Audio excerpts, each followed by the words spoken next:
본문을 보면서 다시 한번 거듭남의 진리를 잠시 묵상하기를 원합니다. 23절 보시면요, 너희가 거듭난 것은 썩어질 씨로 된 것이 아니요 썩지 아니할 씨로 된 것이니 살아있고 항상 있는 하나님의 말씀으로 되었다고 말하고 있습니다. 여러분, 거듭났다, 이 표현 자체는 문자적으로는 다시 태어났다라는 것이죠. 좀 더 와닿은 표현으로 바꾸자면 새로운 인생을 살기 시작하다로 바꿀 수 있습니다. 근데 다시 태어나되 또 새로운 인생을 시작하되 그 첫 출발점이 무엇입니까? 바로 살아계신 하나님의 말씀으로 새롭게 우리가 인생을 살아가게 되죠. 그런데 이 하나님 말씀은 살아있는 말씀이고 또한 항상 계시는 그런 말씀입니다. 거듭난 자의 인생에 하나님 말씀, 이 말씀은 또다시 씨로 비유되고 있죠. 즉 우리가 거듭나되 하나님 말씀으로 거듭났고 또 이 씨앗은 썩지 아니할 씨앗이기 때문에 우리가 거듭난 우리는 우리 인생 속에 새로운 열매를 말씀을 통해서 맺기 시작합니다. 예를 들어서 저는 구체적으로 거듭남의 체험의 날짜를 정확히 기억하고 1989년 7월 마지막 주에 한 초등학교에서 저는 그때 하나님의 말씀에 영생 말씀을 들었고 예수님을 영접함으로 제 영혼의 거듭남을 경험했습니다. 물론 여러분 퀴즈입니다. 제가 거듭남을 경험하고 나서 죄를 지었을까요? 안 지었을까요? 여기서 많이 지었다는 얘기가 나와야 위로가 되시죠. 많이 지었지만 그러나 제 인생 속에 심겨진 하나님의 항상 있고 살아있는 말씀은 제 인생 속에 싹을 트고 열매를 맺어서 제 인생의 중심 방향을 항상 지금까지도 인도해 오고 있습니다. 여러분, 어떤 이들은 돈을 많이 벌기 위해 인생을 새롭게 결단하죠.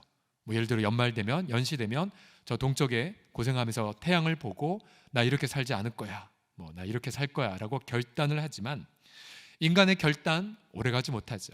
또 요즘 대선 주자들의 죄송합니다, 많은 추태들을 보고 있지만 저들의 권력욕이나 혹은 자기 야망 혹은 어떤 고상한 가치에 숨겨진 어떤 욕심들 오래가지 못하죠. 결국 썩어지는 열매를 맺게 됩니다.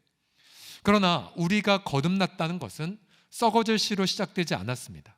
바로 살아있는 하나님 말씀으로 우리가 새로운 인생을 시작한 것을 여러분 기억하십시오. 베드로는 우리가 받은 이 하나님의 말씀, 살아있는 말씀, 항상 계신 말씀을 25절에서 이렇게 풀어 설명합니다. 오직 주의 말씀은 세세토록 있도다 하였으니 너희에게 전한 복음이 곧 이 말씀이니라고 해석해 주었습니다. 결국 그냥 막연한 하나님 말씀이 아니라 바로 베드로를 통해 전달된 복음, 바로 복음을 통해 우리는 거듭남을 경험하게 되었죠. 다시 한번 베드로서 1장을 다시 한번 묵상을 해보십시오. 거듭남의 정의가 좀 더 다르게 이렇게 설명되어 있습니다. 3절을 보시게 되면 우리를 거듭나게 하사 살아있는 소망을 갖게 하셨다고 말합니다. 여러분, 결국 거듭남이란 수천 가지로 정의할 수 있겠지만 언제나 살아있는 소망을 갖는 영혼의 경향성이라고 말할 수가 있죠. 즉 아무리 시련 속에 있다 할지라도 거듭난 자는 항상 소망을 봅니다. 항상 소망을. 더군다나 그 소망의 근거가 썩어질 권력이나 물질이나 자기 욕심이나 어떤 사람이 아니라 바로 소망의 근거가 항상 살아있고 영원하신 말씀에 근거하기 때문에 그는 설령 실패한다 할지라도 다시 분연하게 소망 중에 일어나게 되죠. 특별히 요즘 이번 한 주간 동안에 혹시 소망 중에 한 주간 시작하였지만 여러 가지 이유로 낙담과 절망 속에 오늘 이 자리에 오신 분들이 계십니까? 우리 주님은 항상 살아계시고 항상 계시는 말씀을 통해서 저와 여러분들에게 오늘도 새로운 소망을 충만하게 더하실 줄을 믿습니다. 소망의 하나님. 또한 거듭남은 9절에 따르면 바로 영혼의 구원이라고도 묘사할 수 있습니다. 영혼의 구원. 즉 거듭난 자에게는 살아있는 소망을 가진 영혼들이고요. 또한 구원받았다고 우리가 표현할 수 있죠. 특별히 거듭난 자의 특징을 베드로전서는 여러 가지 각도로 이렇게 설명합니다. 예를 들어 거듭난 자들은 시련 중에도 기뻐하죠. 또한 거듭난 자는 시련 속에서도 예수님을 더 뜨겁게 사랑하고요. 또 시련 속에서도 거듭난 자들은 성도들을 더 뜨겁게 사랑합니다. 또 시련 속에서도 거듭난 자들은 거룩한 행실을 추구하게 됐죠. 여러분, 한 주간 동안 하나님의 항상 살아있는 말씀 우리가 거듭남을 경험했기 때문에 여러분 우리 가운데서도 시련 중에도 더 기뻐하고 더 소망을 품고 더 사랑을 선택하는 그러한 은혜로 하나님 우리와 함께하여 주셨습니다. 이 출발점이 저와 여러분의 쉽게 사라질 결단이 아니고 바로 하나님의 영원하신 말씀인 것에 얼마나 감사를 드리는지요. 그래서 우리의 결단 약해질지 모르지만 하나님 말씀을 통해 다시 분연하게 일어나고 다시 힘을 쏟고 다시 우리가 집중하게 되어서 마침내 하나님의 기뻐하시는 아름다운 열매를 맺어가게 되십니다. 그러면 더 나아가서 우리가 어떻게 거듭남을 경험을 하게 될까요? 자, 거듭남은 한마디로 말하면 하나님의 말씀으로 거듭나지만 그러나 우리 편에서는 믿음의 순종을 통해서 경험을 합니다. 3절을 보시게 되면요, 같이 읽어보겠습니다. 3절 시작. 우리 주 예수 그리스도의 아버지 하나님을 찬송하리로다. 그의 많으신 긍휼대로 예수 그리스도를 죽은 자 가운데서 부활하게 하시는 말미암아 우리를 거듭나게 하사 산 소망이 있게 하시며. 아멘. 자, 하나님 편에서는 그 아들의 죽음과 부활을 통해 우리를 거듭나게 하셨어요. 근데 우리 편에서는 무엇이 경험됩니까? 5절에 보시면요, 믿음으로 말미암아. 자, 우리 편에서는 믿음의 응답을 있어야 되고요. 9절에서 보면 역시 믿음의 결론, 곧 영혼의 구원을 받음이라고 말하고 있죠. 결국 우리 편에서는 믿음의 응답이 있어야만 합니다.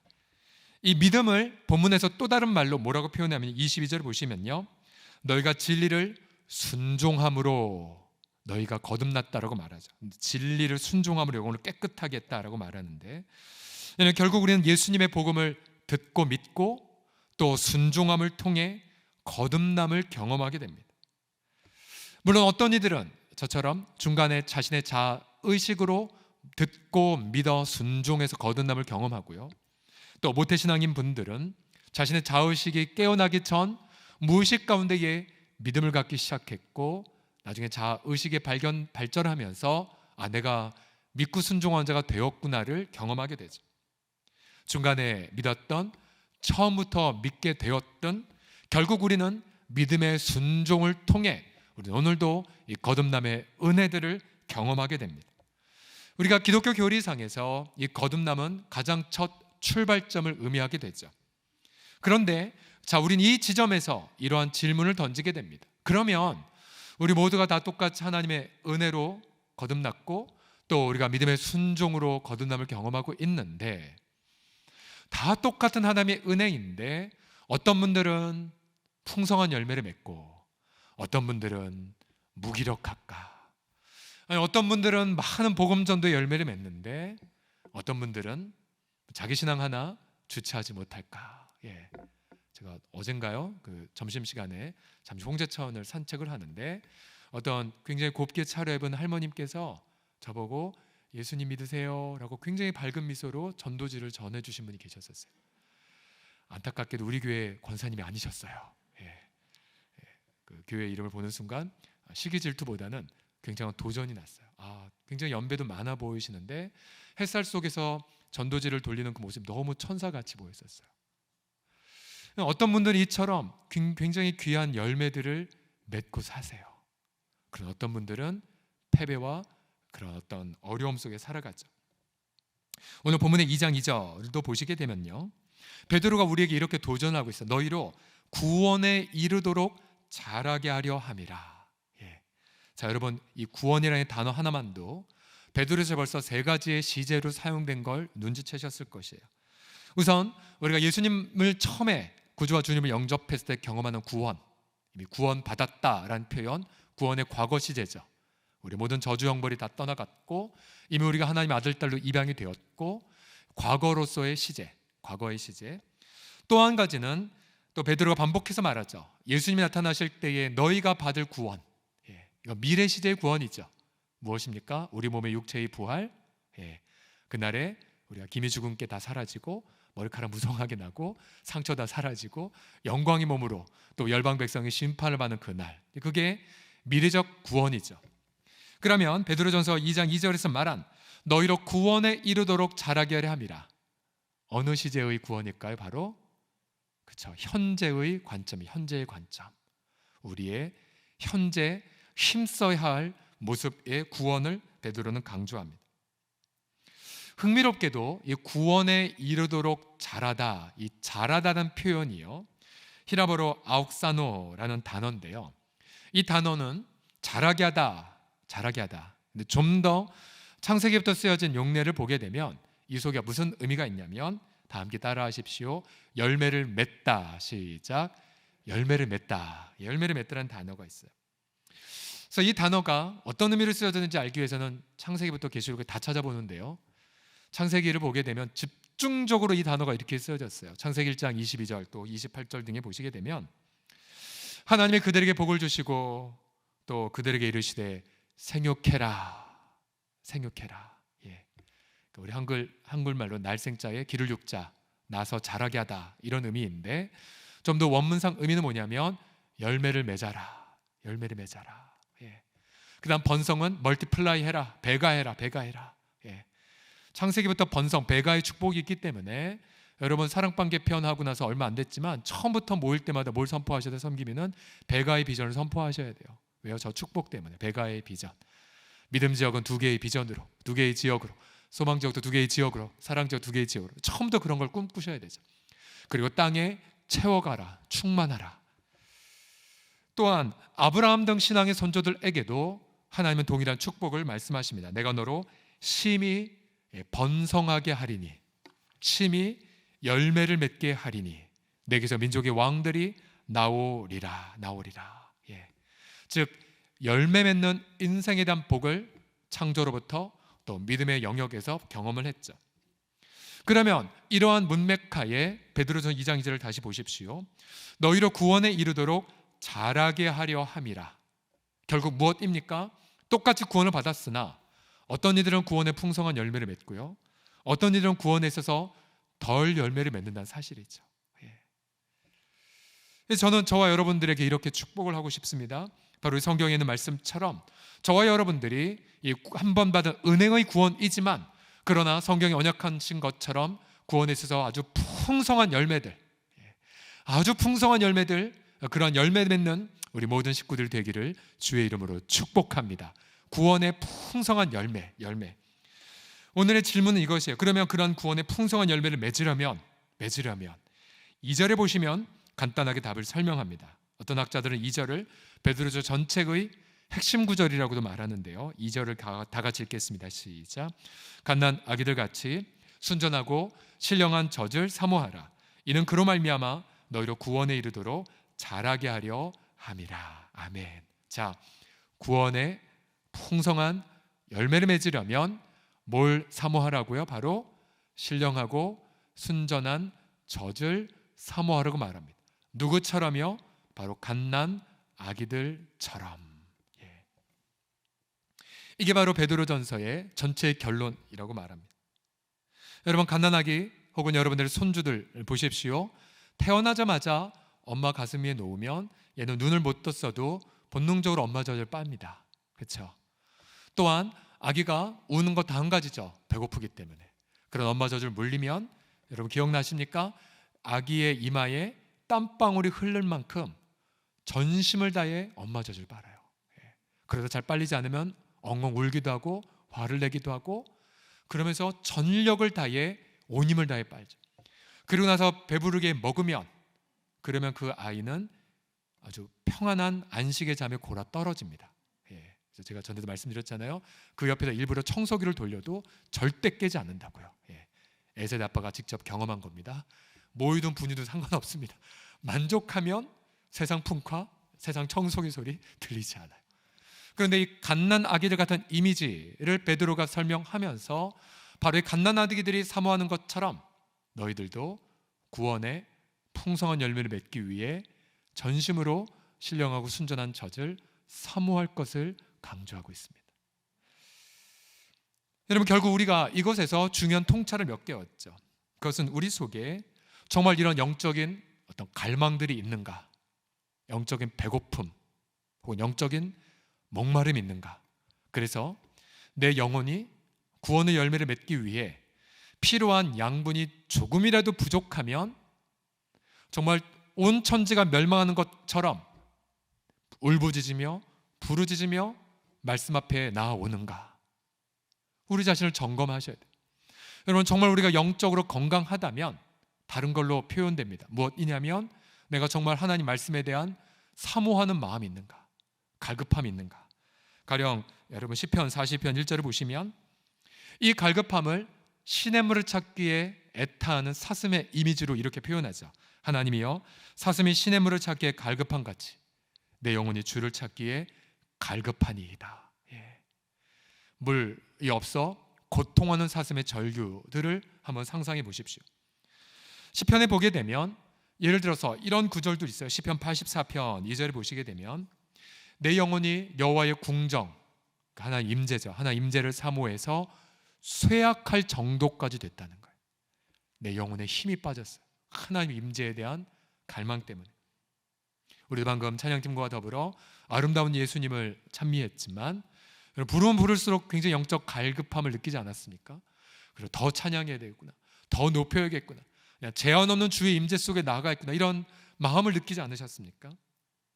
또한 시편 119편 20절 또 131절 등을 보시면 말씀에 대한 갈급함을 이렇게 표현해요. 주의 규례들, 그러니까 주의 말씀들을 항상 사모함으로 내 마음이 어떻다고요? 상해버렸대요. 깨어져 버렸대요. 말씀을 사모함으로.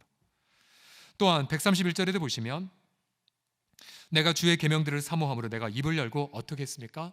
헐떡일 정도래요.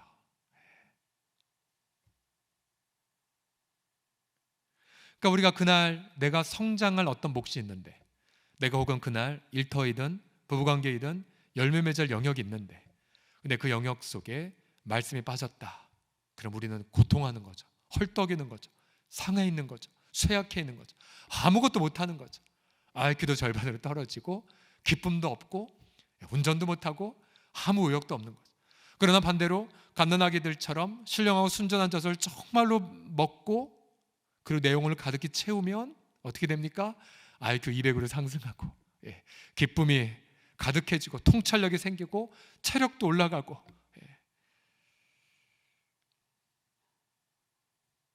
특별히 이 신령하고 순전한 젖을 사모하라, 이 사모하라는 명령은요, 앞서 1절에 있는 5가지의 악을 버리라와 동일한 개념입니다. 1절과 3절을 보십시오. 그러므로 모든 악독과 모든 기만과 외식과 시기와 모든 비방하는 말을 버리고, 여기서 말한 그러므로 난 바로 앞에 1장 마지막 절에 보시면 말씀으로 너희가 거듭났다. 근데 이 말씀 바로 복음이다. 그러므로의 문맥입니다. 그러므로 이 5가지를 버리고 갓난아기처럼 신령한 자를 사모해라. 그러면 구원에 이른 풍성한 열매를 맺게 될 것이다. 너희가 한번 주의 인자하심을 맛보았으면 그렇게 계속하라고 강조하고 있죠. 여러분, 결국 우리가 구원의 열매를 풍성하게 맺는 것, 이것은 바로 하나님 말씀을 사모하는 것과 직결되고, 또 하나님 말씀을 사모하는 것은 반대로 내가 5가지 악덕을 버림을 통해 표현이 됩니다. 버려야 사모가 되고 사모하면서 버려지게 되는 거죠. 또한 이 열매, 이 구원에 대한 이 갈망은 언제부터 자라게 되냐면 3절에 보시게 되면요, 너희가 주의 인자하심을 맛보았으면 그리하라. 주의 인자하심을 맛보았으면 계속해서 그리하라. 이게 무슨 뜻이냐면요, 이 주님의 인자하시다라는 이 표현은 쉽게 말하면 주님의 선하심 혹은 주님의 좋으심을 뜻합니다. 즉 예를 들어 우리가 하나님의 어떤 선하심을 경험하면 그 경험한 것만큼 갈망이 더 생깁니다. 우리 방금 찬양의 케이스처럼 우리가 좋은 찬양으로 하나님을 찬양하자 더 사모하는 새 마음이 생겼죠. 또 때로 우리가 인생 중에 무슨 기도응답을 통해 하나님의 선하심을 경험했다. 여러분, 그럼 더 큰 갈망으로 하나님 앞에 더 나아가게 되죠. 이번 주에 우리 집사훈련 받는 한 지체가 암 시술을 받았는데요, 오랫동안 암투병하다가 다른 부위에 암이 전이가 되었어요. 그래도 그 지체는 의연하게 주님을 향한 믿음을 당당하게 고백을 한 분인데요, 훈련받는 예배 집사님들이 결단했어요. 우리 한 끼씩 금식 기도하자, 이 한 주간 동안. 그러면서 함께 기도하고 또 많은 이들이 이분을 위해서 기도하셨는데, 수술받는 당일날 정말 끝나고 나서 결과가 오기를, 결과가 너무 좋아서 이 암덩어리가 많이 줄어들어 있었고 시술 받고 나서도 너무나 상태가 좋아서 아주 건강하게 걸어서 나와서 하나님의 선하심을 치유하심을 경험했습니다라는 간증을 우리가 듣게 되었습니다. 이게 바로 하나님의 인자하심을 맛본 거죠. 우리가 이런 인자하심을 경험하게 되면 우리는 더욱더 영적인 갈망이 더 커지게 됩니다. 앞서 이 구원의 풍성한 일을 맺기 위해 신령한 저절 사모하고 또 5가지를 버리라고 말하고 있죠. 1절을 다시 한번 보십시오. 다시 한번 읽겠습니다. 1절 말씀 시작. 그러므로 모든 악독과 모든 기만과 외식과 시기와 모든 비방하는 말을 버리고 갓난 아기들 같이 순전하고 신령한 젖을 사모하라. 버리고 사모하고 또 사모하면서 버리고 같은 동전의 양면인데요. 이 5가지의 단어들을 제가 간단히 설명을 하겠습니다. 첫 번째로 모든 악독이라는 건 무슨 뜻이냐면요, 해를 가해 교제를 깨트리는 삶을 뜻합니다.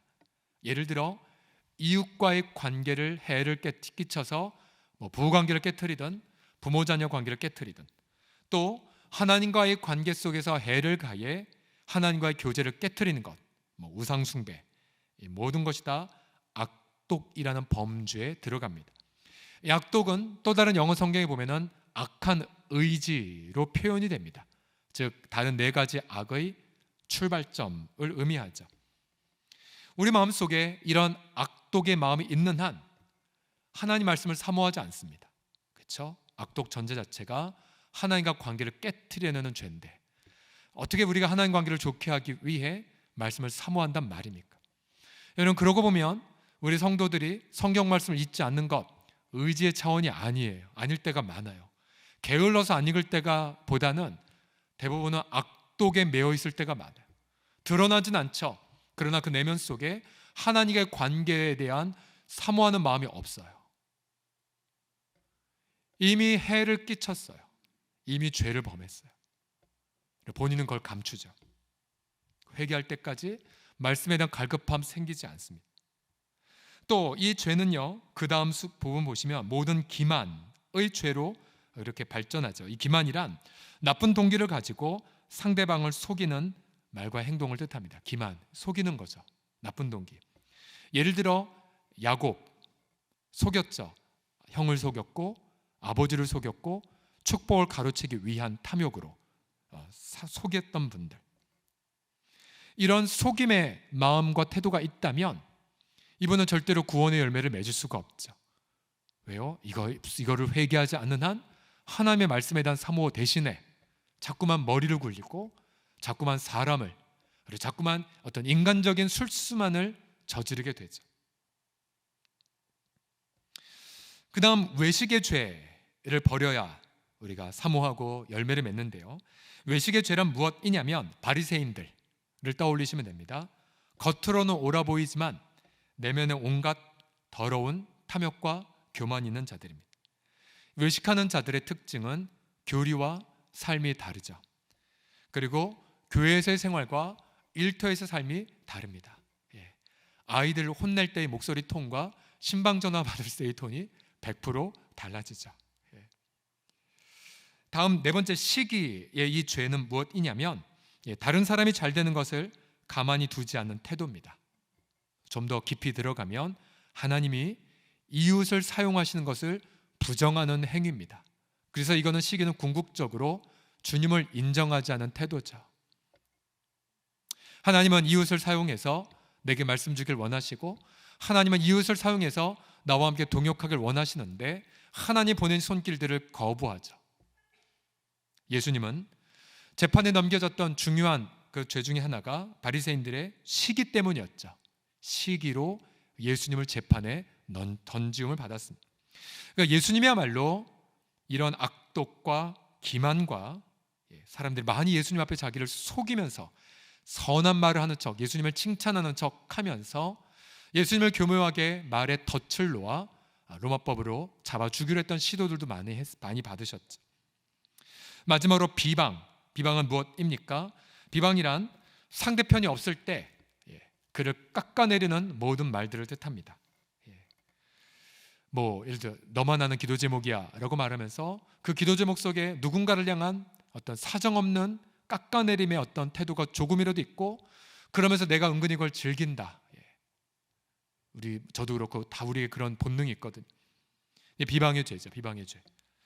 이런 5가지 죄악들, 악독, 기만, 외식, 시기, 비방을 버려야 우리가 신령한 젖을 사모하는 삶을 삽니다. 요즘 들어서 내가 말씀에 대한 사모함이 잦아들었다. 바쁜 게 문제가 아니에요. 5가지 죄악 중에 무언가가 꽈리를 틀고 우리 속에 있을지 누가 알겠습니까? 잠시 후에도 더 나누겠지만 이 5가지 악들을 복음서를 통해 좀 더 묵상해 본 결과 한 가지를 제가 발견했는데요. 이 5가지 악 모두 다 예수님이 겪은 악이었습니다. 예수님이 경험한 악이었어요.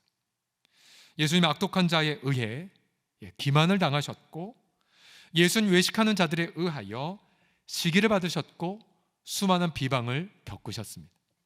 아마 베드로는 예수님과 함께 3년 반 동고동락하면서 예수님이신 우리 예수님께서 이러한 5가지 악을 처절하게 겪으신 것을 몸소 기록에 남겼을 것 같습니다. 자, 이제 본문을 통해서 이제 풍성한 열매를 맺는 삶을 3가지로 간단하게 정리해 보죠. 풍성한 열매를 맺는 삶을 살려면 첫 번째로는요, 바로 나의 죄 때문에 주님이 죽으셨다는 사실을 묵상하셔야 됩니다. 내 죄 때문에 주님이 죽으셨다는 사실. 같이 읽겠습니다. 시작. 내 죄 때문에 주님이 죽으셨다는 사실을 묵상하라. 1절을 다시 보십시오. 그러므로 모든 악독과 모든 기만과 외식과 시기와 모든 비방하는 말을 버리고. 앞서 제가 예수님이 바로 악독한 자에 의해 기만당하셨고, 외식하는 자들에 의하여 시기를 받으셨고, 비방을 겪은 채 죽으셨다고 말씀드렸죠. 그런데 바로 예수님에게 악독한 비방을, 악독한 기만을 저지른 자가 누굽니까? 또 외식하며 예수님을 시기한 자가 누굽니까? 또 예수님을 비방한 자가 누굽니까? 여러분, 그 죄가 저와 여러분 속에 가득합니다. 내 죄 때문에 예수님이 그러한 고통을 겪으셨던 거죠. 내 죄 때문에. 고등학교 1학년 때 예수님 영접하고 신앙생활할 때 어릴 때부터 신앙생활했던 친구들의 삶에 얼마나 많은 도전을 받았는지. 예를 들어 제가 고3이었을 때 그 당시 고2 윤 아무개 형제가 계속 기도회를 고등학생들이 직접 주중에도 인도를 했었는데요. 기타를 치면서 이 친구가 인도할 때 1년 선배였지만 옆에서 함께 기도를 동참을 했었는데, 이 친구가 늘 닭똥 같은 눈물을 항상 흘리면서 항상 고백했던 게 생각이 나요. 내 죄 때문에 예수님이 죽었습니다. 내 죄 때문에, 내 죄 때문에. 맞아요. 그런 고백. 내 죄 때문에. 이사야서 53장 5절을 보십시오. 그가 찔림은 우리의 허물 때문이요 그가 상함은 우리의 죄악 때문이라. 제가 다시 읽겠습니다. 그가 찔림은 경철이의 허물 때문이요 그가 상함은 경철이의 죄악 때문이라. 여러분, 결국 우리가 죄악을 버려야 할 이유가 무엇입니까? 바로 예수님의 고통 때문이죠. 우리 자녀들이 못된 버릇 고치기 전까지 부모가 고통하는 것처럼 여러분, 우리의 모든 죄들은 하나님과 관계를 깨트립니다. 예수님의 심장에 비수를 찌르는 거죠. 결국 여러분, 구원의 풍성한 열매는 무엇과 비례하겠습니까? 결국 본문의 표현에 따르면 5가지의 악을 버림과 비례하겠죠. 반비례하겠죠. 영적 성숙은 회개와 비례합니다. 회개할수록 영적 성숙의 열매를 맺게 되죠. 어제 청년부 때 저 담당했던 목회자이시면서 제가 자주 언급했던 조한희 선교사님 약 한 2달 일정으로 한국에 잠깐 들어오셨는데, 어제 같이 교제하면서 우리 서울남부교회 시절에 고 조광치 목사님, 그분이 이제 30대 중반에 청년부 담당 목사로 와서 30대 중반에 선교사를 파송 받으셨던 거거든요. 그 당시에 있었던 조광치 목사님이 얽힌 여러 가지 이야기들 함께 나누면서 잠시 추억이 젖는 시간을 가졌었는데, 근데 정말로 제 기억 속에 있는 조광치 목사님의 마지막 설교, 말년 설교는 항상 이게 많았었어요. 뭐냐면 내가 가장 큰 죄인이라고.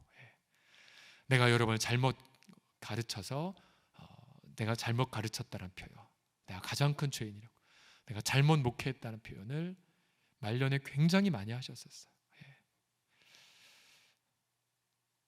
역으로 말하면 그분의 그런 깊은 영적 성숙을 그분의 진솔한 고백을 통해서 표현하셨다는 생각이 들었어요.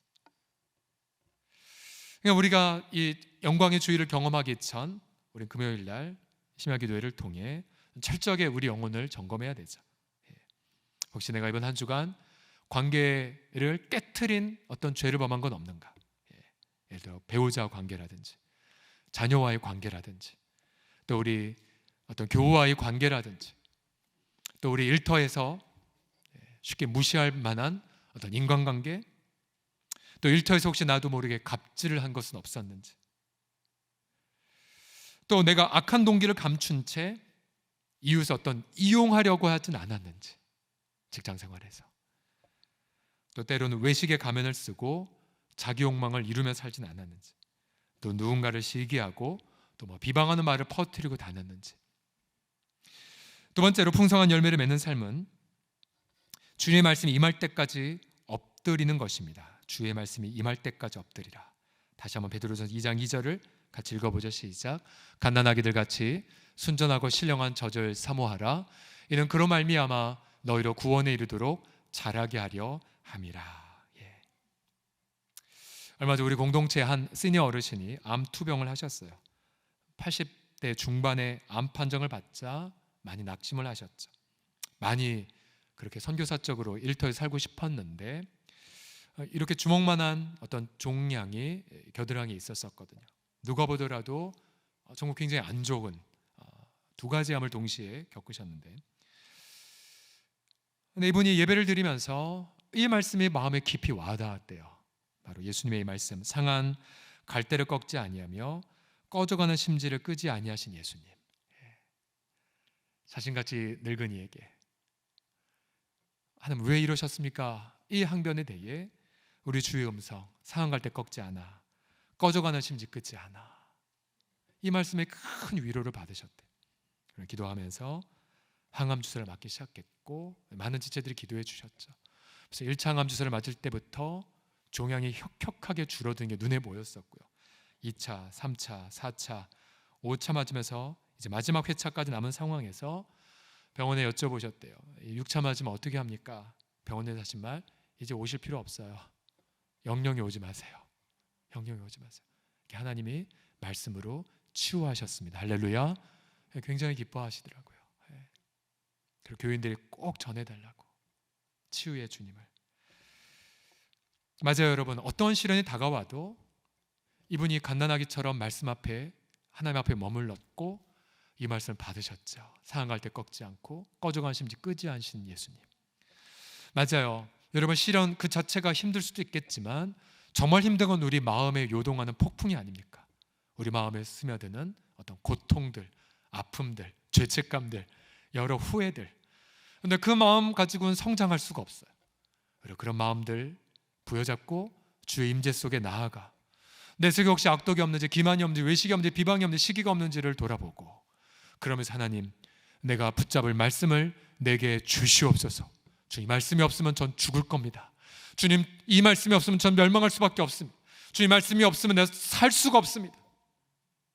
갓난아기의 그 애절한 마음으로 주 앞에 머물러야 되죠. 그럼 그때 주님 말씀을 주시죠. 그 말씀을 주시면 우리는 할렐루야 하면서 기쁨과 감사로 자리에서 벌떡 일어나 힘차게 폭풍 속에 들어가지 않습니다. 어떠한 시련이 와도 내 마음에 평강이 임할 주의 말씀을 경험하는 거. 폭풍 속에서도 고요한 주의 임재. 여러분, 결국 이 세상의 고난은 주님 오실 때까지 계속될 거예요. 환난, 환경 재앙, 끔찍한 부분들, 또 불의한 정치 지도자들, 말도 안 되는 경제적 불의는 계속될 거예요. 더 악해지겠죠. 근데 중요한 건 우리 마음은 이 땅이 아무리 불의하고 악한다 할지라도 여러분, 성도의 영혼은 주의 말씀으로 인하여 더욱더 평강을 경험하게 하실 줄로 확신합니다. 의인의 영영의 요동함을 허락하지 아니하시는 주님, 평강에서 평강으로 인도하시는 주님, 그럼 우리는 풍성한 열매를 맺게 되죠. 끝으로 우리가 경고사항입니다. 풍성한 열매를 맺으려면 영적 배고픔을 잃어버리지 않도록 주의하라이죠. 우리 주님이 마태복음 5장 6절에서 이렇게 말씀하셨어요. 의에 줄이고 목이 마른 자는 뭐가 있다고요? 복이 있대요. 그들이 배부를 것이래요. 즉 내가 정말로 복된 자란 걸 뭘 보면 알 수 있냐면 바로 영적 배고픔이 계속 있는가를 보면 알 수가 있습니다. 하루에 넉 장의 말씀을 읽는 것, 여러분 그 말씀 가지고 묵상하고, 그러나 내가 오후에 또다시 영적 배고픔을 자각하면 복이 있는 영혼이죠. 그럼 다시 주 앞에 나아가 잠깐이라도 주의 말씀을 묵상하자. 여러분 하루의 첫 시간은 주님과 나만의 시간이기에 깊이 있게 몰입할 수 있는 은혜가 있죠. 그러나 한참 직장생활, 사업의 현장에 분주할 때에는 그때는 잠깐 섬광기도, 잠깐 멈추며 주님 말씀 묵상해도 10초라 할지라도 굉장한 영향을 경험하지 않습니까? 그래서 날마다 내 속에서 영적인 배고픔과 갈망을 누리는 것, 그래서 저와 여러분이 골로새 3장 16절의 말씀을 날마다 경험하기를 끝으로 축복하고 싶습니다. 다 같이 읽어보죠. 마지막 구절입니다. 시작. 그리스도의 말씀이 너희 속에 풍성히 거하여 모든 지혜로 피차 가르치며 권면하고 시와 찬송과 신령한 노래를 부르며 감사하는 마음으로 하나님을 찬양하고. 아멘. 주의 말씀의 풍성함을 통해 풍성한 열매를 맺는 우리 모두가 되기를 그리스도의 이름으로 간절히 축복합니다. 기도합시다.